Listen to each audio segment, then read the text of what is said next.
Kiai itu sebutan untuk bapaknya Gus. Eits, tidak sesederhana itu Ferguso. Sebutan Kiai tidak lepas dari jejak historis kerajaan Nusantara. Menurut Gus Muafik dalam ceramahnya, konsep Kiai dibuat oleh Wali Songo. Namun, beberapa sumber meyakini istilah Kiai telah ada jauh sebelumnya, yaitu Jawa kuno. Ki adalah sebutan untuk laki-laki yang dituakan, dihormati, atau memang sudah tua. Aki, kisanak. Sedangkan Yai adalah kata yang asalnya dari dialek daerah-daerah Asia Tenggara, Indochina, yang terpengaruh bahasa Sanskrit dan Pali. Yai artinya besar, luas, atau agung. Kata ini digunakan di Thailand, Myanmar, Kamboja, dan tentunya Jawa kuno. Dari sini kita lihat istilah Kiai ada sejak Jawa kuno atau sebelum era Wali Songo. Sementara dalam Kamus Jawa Kuno Indonesia karya P.J. Zoetsmulder dan So Robson, Yai diartikan sebagai adik yang dihormati. Dari sini kita bisa merujuk pada sumber era Wali Songo, di mana peran Kiai menjadi pemimpin di pondok pesantren, mewakili peran para sunan.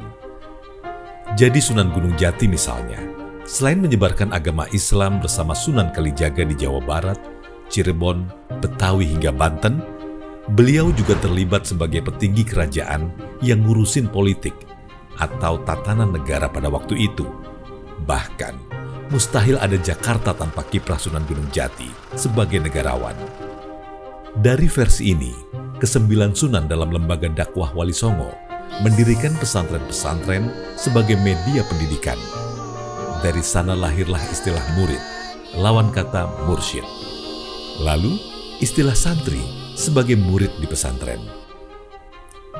Para santri juga masyarakat diberikan waktu untuk menimba ilmu para kiai di langgar. Berbeda dari masjid umumnya, di langgar atau juga pendopo itu, kiai dan santri juga masyarakat umum lebih bebas berkonsultasi.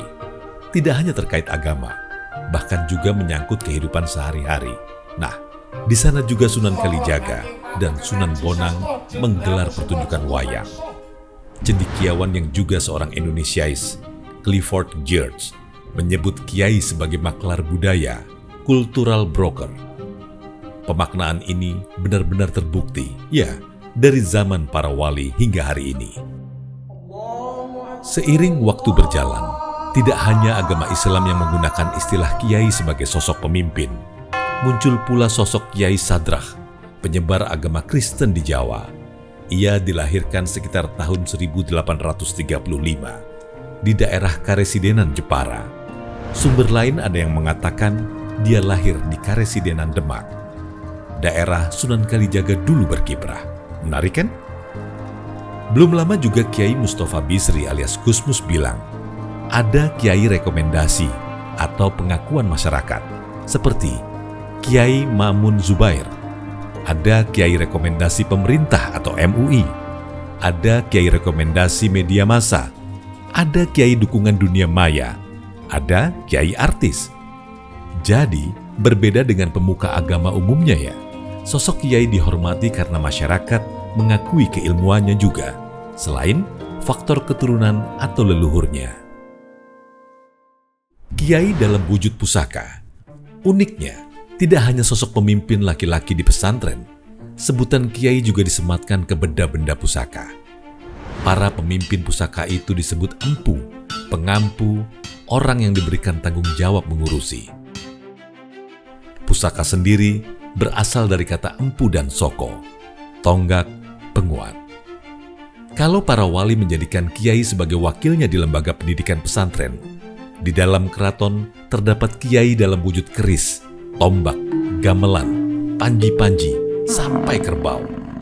Tapi hari-hari ini, secara etimologis, keduanya dibedakan secara penulisan.